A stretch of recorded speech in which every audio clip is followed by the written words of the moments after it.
Whereas man like Klitschko will be busting me up in that ring.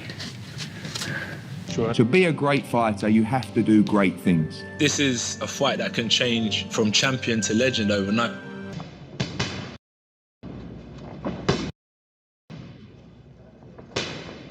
Ultimate goal, yeah, is to walk out that night of the fight and know you put in 100%. You put in 100% every minute of the day, or every other minute of the day, because no one's perfect. Every minute of the day, you try to give your all to your craft.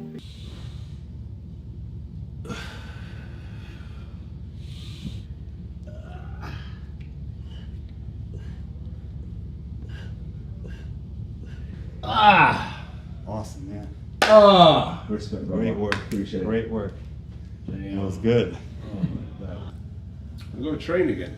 1. Anthony Joshua enters the final day of his training camp, the last checkpoint before facing Jake Paul.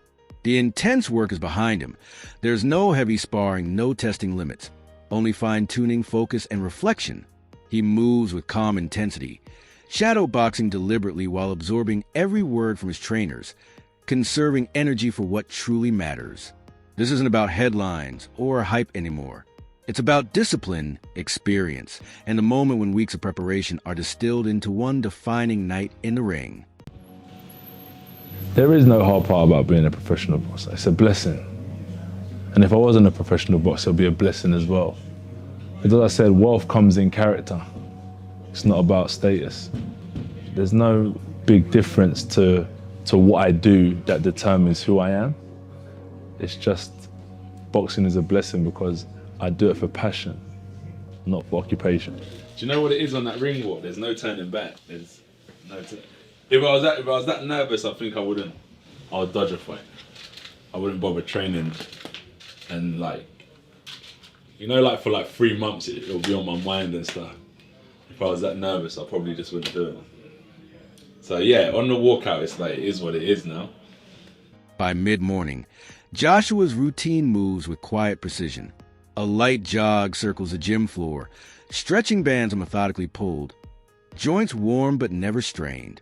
There's no frantic energy or restless pacing.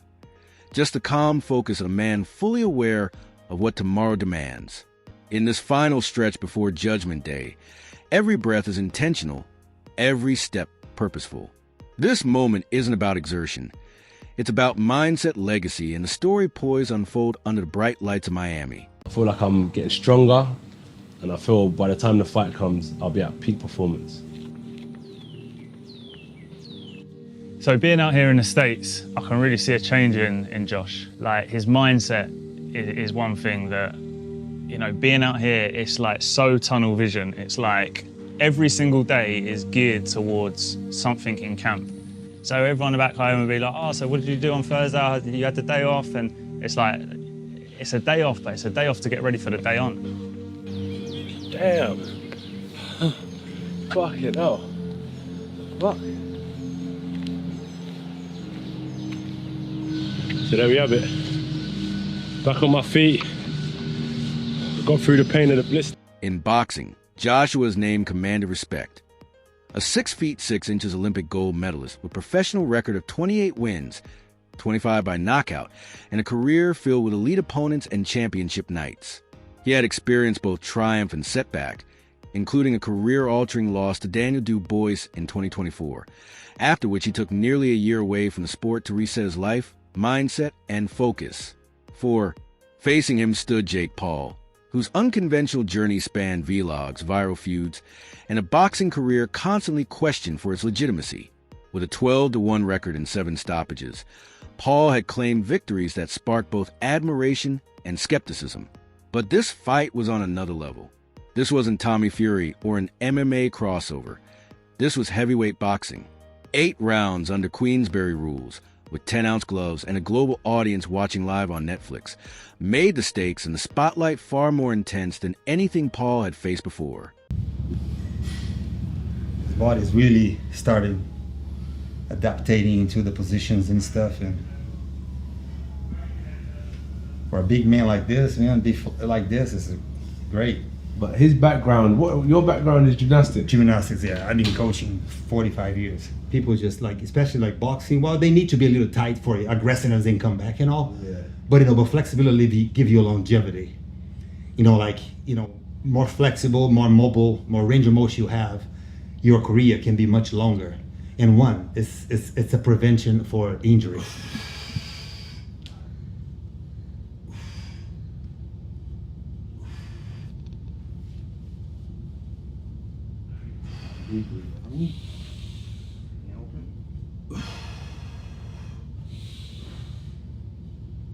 Jake Paul has doubled down on one of his most consistent messages.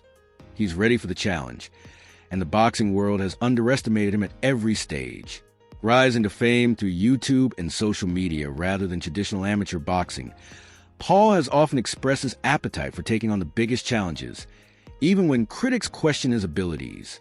In interviews leading up to the fight, he has reiterated his willingness to face anyone, anywhere, anytime, highlighting that many doubted a matchup with one of boxing's most accomplished heavyweights would ever come to fruition. This fight, he insists, proves otherwise. I'm just focused on myself. I'm confident in myself. Jake could be 10th. I'm confident in myself. That's what I'm saying. It's not about how he is. I just really I've got a good team. I've been through ups and downs. I've stood the test of time. I'm passionate, I'm hungry, and I'm still here ready to fight my heart out. So. What a jolly lad he is, Just a bubbly guy. Bubbly guy. Gotta love him, bro. Gotta love him, but he's gonna fucking die. Look at this, bro. I'm always training. 150 pounds, dog. Easy work. 40,000 reps a day. Look at the forearm size. It's at least a couple inches, dog. Do you have an iced coffee brought to you by anybody? Nope.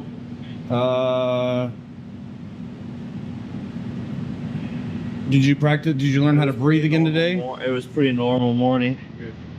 Yeah. Yeah, okay. Not many people get these opportunities and to live this life, and I feel guided by God through this camp and through this process and making this decision to fight a very, very difficult challenge. God has removed, the fear that would normally be there. So I feel good, and I'm excited for fight week. This fight for me is way more exciting than Gervonta, and I think because it's more exciting for the fans and because of the fact that it's a harder challenge for me. People had a lot of excuses against Gervonta and, it's a smaller guy, blah, blah, blah, the weight difference. And now I flip-flop the roles. Everyone thinks I'm going to die, and they don't know what I'm capable of. And so being the underdog and being able to go in there and showcase what I'm going to do to Anthony is more exciting for me, and I think more exciting For Anthony Joshua, the fight against Jake Paul has been far more than just another event. It's a turning point that's reshaped the current chapter of his career. When Paul's team requested a weight limit, Joshua accepted the challenge, dropping to 243.8 pounds. Remarkably, the transformation has left him feeling stronger and faster, a benefit he might never have pursued otherwise.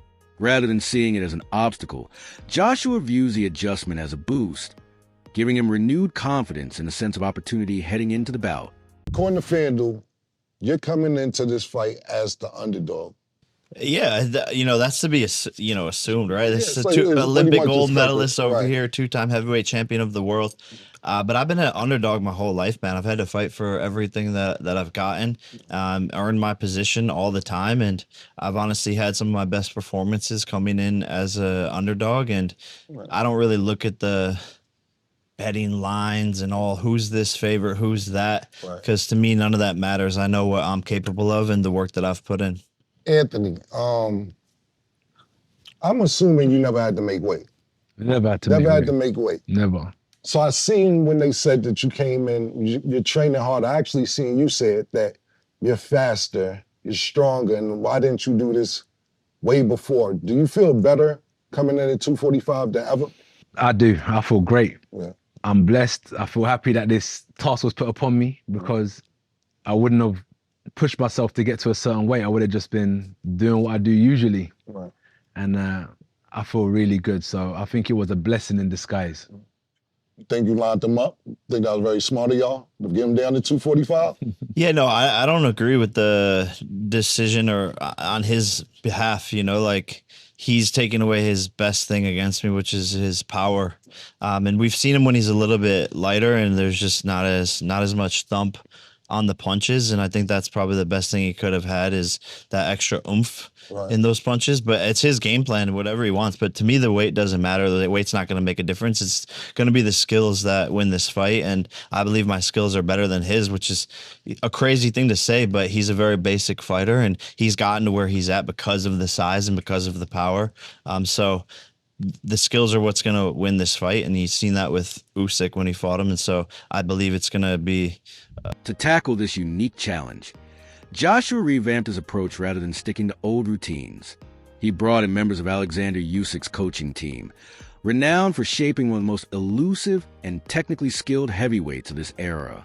Joshua admitted that training away from London minimized distractions and offered fresh perspectives, letting him fully absorb the expertise of a team accustomed to success at the highest level. This shift, he believes, sharpened both his skills and his focus of fight. Never had to make weight. Never had to make weight. Never. So I seen when they said that you came in, you're training hard. I actually seen you said that you're faster, you're stronger, and why didn't you do this way before? Do you feel better coming in at 245 than ever? I do. I feel great. Yeah.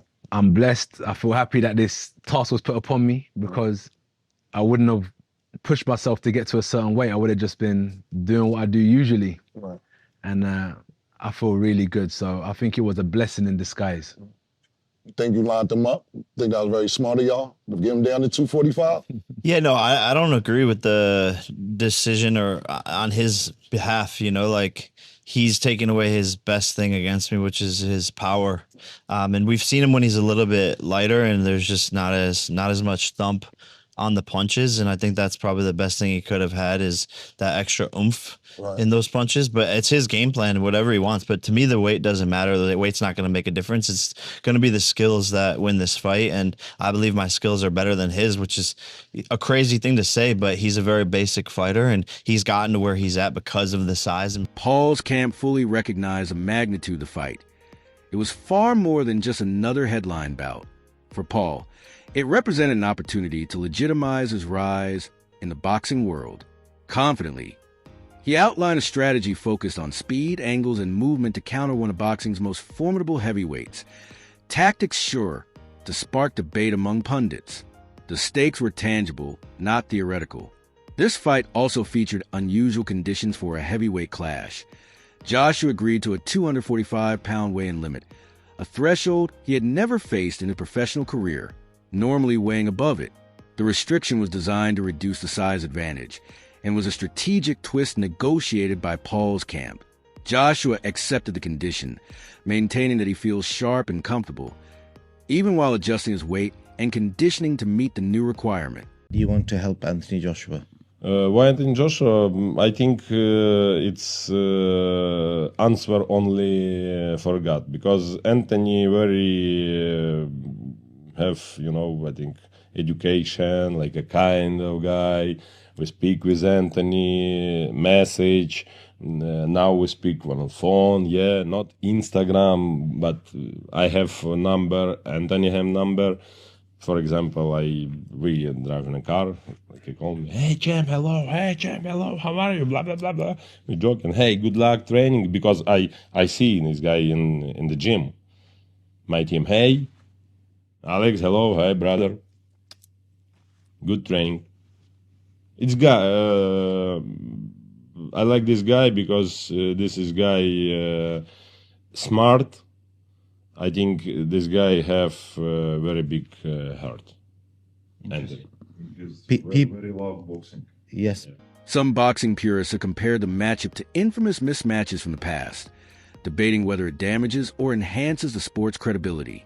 Others see it purely as business, labeling it a spectacle, a commercial venture, and a reflection of boxing's evolving connection with pop culture. Joshua, however, has made it clear he's treating the fight with complete professionalism, preparing as intensely as he would for any elite-level opponent. Despite Jake Paul's unconventional journey into boxing, which began on YouTube rather than through amateur ranks, Joshua has committed himself to a demanding training camp. He He has chosen to work alongside top-tier coaches, a decision he described as both challenging and crucial in refining his craft ahead of December 19th.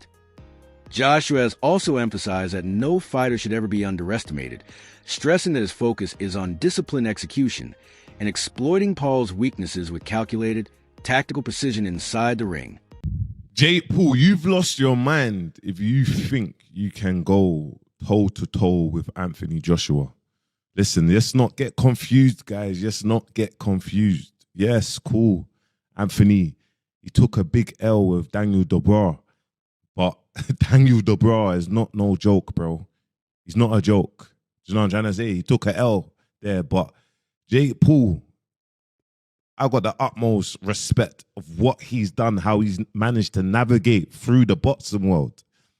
Like, bro, it's so mad. And I can see this is like a 90%. It's happening, it's positioning, it's marketing already. Like, why would you see Jake Paul go face-to-face with Alexander Usyk if it's not to position for a fight for Saudi? Obviously, Jake Paul's going to fight Anthony Joshua. There's possibly going to be a Usyk against Tyson Fury 3 because obviously the last two were so close. But you never know. It can also be a Usyk against Derek Chisora. Amid the growing buzz surrounding Judgment Day preparations, Joshua paused to give fans and media an inside look at his personal boxing gym, the space anchoring his final stretch of training before facing Jake Paul. Guiding viewers through the heavy bag stations, ring corners, and shadowboxing areas, AJ spoke candidly about the meaning of this fight. He stressed it isn't just another bout, but an opportunity to redefine the heavyweight era while confronting a major cultural moment head-on. Surrounded by trophies and whiteboards filled with detailed routines, Joshua explained how the gym keeps him grounded, disciplined, and mentally sharp as he prepares for what he calls the biggest spectacle of his career. On Netflix, we looked at the numbers that which Jake Paul had against Mike Tyson on Netflix. Record-breaking numbers here, and another great night for women's boxing because of that. Yeah, absolutely, another great night for women's boxing. And Turki Al-Sheikh, who's looking to transform the sport in so many ways, bring new eyeballs to it, may see something there and go, Netflix, younger generation. That's what we're trying to capture here. Could we do something with them as well? So there's interesting times here that he's shown an interest now in Jake Paul and Anthony Joshua. He's saying, yeah, I want to make it. Why not? Why not? It's a huge fight. And there's some sense in what he's saying now. There's plenty of answers to why not, by the way. Listen, there's a one-sided fight, but we live in the world of entertainment now, right? That's what's happening here. You know, like Jake Paul, Anthony Joshua. All right, let me rephrase this. And for you guys that are driving along at the moment, listening in your cars, or if you're working wherever you are and you've got us on the radio, let me ask you this question. Do you want to see Jake Paul versus Anthony Joshua? I've known a load of you now are shouting at the radios, or if you're watching us on YouTube, shouting at the tellies, saying, no, of course, we don't want to see that. Well, answer me this. Will you watch it? I'll leave it there. Yeah, I know what you mean. Listen, we're going to talk some more about this, but last week, Gareth A. Davis was ringside with the stars of boxing, and he grabbed a word with the problem child, Jake Paul. Here's what he had to say about that potential fight with AJ. I'll put some meat on the bones of you and Anthony Joshua. Is it happening or not? It's going to happen. It's going to happen. I want it to happen here. All the odds stacked against me. I believe that I will beat him and shock the world and create one of the biggest upsets in boxing history. Tyson Fury was saying he put $1 million on you beating Anthony Joshua. I seen that. He's backing me. He's a smart lad. But how do you love the atmosphere here? Wembley's brilliant. We'd love to see you fight here, by the way. Man, I love it. Like, the UK fans really love boxing even more than American fans. So I'm going around the pubs, talking to all the people, asking them about how they think. For Joshua, this fight was about far more than money. While the reported purse reached 9 figures with millions guaranteed for both men, the real stakes were legacy and relevance. A victory could silence critics questioning his standing among modern heavyweights, while a loss, especially to a crossover star, could dramatically reshape the final chapter of his career. So this is it. This is my baby. This is boxing. My first love come through. This is where the hard work's going to go down for the next 3 weeks. So we come in, kind of bring this place to life. If you think about it, it's just like an empty warehouse. But that's what I love about boxing. You need a ring, some weights, and then it's up to the boxers to kind of bring the character in. So if I was here for longer, I would have brought some of the great fighters, pictures down here and so on. But we've got Anthony Joshua 258 AJBXNG training camp. That's a classic. That's on our classic t-shirts. You'll be seeing it on the website real soon. Lions Den. Drake turned the O2 into the O3. We call the O2 the Lions Den. Let me take you over here. To be honest, this geezer here, the guy who done the graffiti, he done it himself. I let him off with that one. Some nice artwork, permanent vacation. Here we have the little S&C room. No bench press or none of that. I'm not really into doing upper body weights. Squat rack, deadlift rack, big boy weights, trap bar, do you know what I mean? Straight gutter. Weight floor, so you can kind of drop the weights and have no issues. Spin bike. I do about 20 minutes on this bike as well after training, so that's good. Kind of get the legs going, flush out the system. The rower, pain. That is pain. Come through. So yeah, look at the space. I forgot to show you this actually. Says they want to be a world champ, but people are not willing to do what it takes to become a world champ. And even in this gym, it's like you put through the test because I mean, it's one thing to say you want to hang out with champs and hang out with other fighters, another thing to be able to endure the workout and endure the work. So it's a big thing. He's been pushing himself. He's asking me, what can I do more? How can I be better? How can I build my fitness more? And that's really a sign of a great individual and a great champion, someone who really wants to be better. And he's working, he's doing it in this 100-degree heat. There is a saying, I would say, there's a saying that a happy fighter makes a dangerous fighter, in the sense that if you put them in the right environment and their brain is receptive of what they're being taught, they're going to be more in tune with what they're going through. So I'm actually like, give me more, give me more, give me more. That's his mindset in everything he does, whether it's training, whether it's work. Anthony Joshua says this fight is a defining moment, while Jake Paul claims he's ready to shock the world. Now it's your turn. Does AJ dominate from start to finish? Or can Paul pull off a stunning upset? Share your prediction in the comments below right now.